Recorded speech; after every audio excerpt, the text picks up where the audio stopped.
संसदेच्या हिवाळी अधिवेशनाचा दुसरा आठवडा आजपासून सुरू होत आहे. लोकसभेत आज राष्ट्रीय गीत वंदे मातरमच्या शतकोत्तर सुवर्ण महोत्सवानिमित्त विशेष चर्चा घेण्यात येणार आहे. ही चर्चा म्हणजे केवळ एक औपचारिक कार्यक्रम नसून भारताचा राष्ट्रीय स्वाभिमान, सांस्कृतिक चैतन्य आणि राष्ट्रवादी विचारधारेला नव्यानं समजून घेण्याचा हा क्षण असल्याचं मानलं जात आहे. आज दुपारी 12 वाजता पंतप्रधान नरेंद्र मोदी या विशेष चर्चेची औपचारिक सुरुवात करणार असल्याचं नियोजन आहे. तर संरक्षण मंत्री राजनाथ सिंह या चर्चेचा समारोप करणार आहेत. लोकसभेत सलग 10 तास ही चर्चा घेण्याचं नियोजन असून यात विविध पक्षांचे खासदार सहभागी होतील.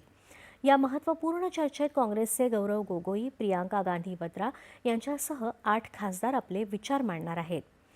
राज्यसभेत उद्या वंदे मातरमविषयी विशेष चर्चेचं आयोजन करण्यात आलं असून गृहमंत्री अमित शहा चर्चेचा प्रारंभ करणार आहेत. सभागृह नेते जे.पी. नड्डा आणि विरोधी पक्षनेते मल्लिकार्जुन खरगे यांचा या चर्चेत सहभाग असेल. राज्यसभेतही 10 तासांपर्यंत ही चर्चा घेण्याचं नियोजन आहे. स्वातंत्र्य संग्रामापासून आजपर्यंत भारताची एकात्मता आणि दृढ संकल्प यांना प्रेरणा देणाऱ्या राष्ट्रीय गीताचं महत्त्व दोन्ही सदनातल्या या विशेष चर्चेमुळे अधोरेखित होणार आहे. डीजीसी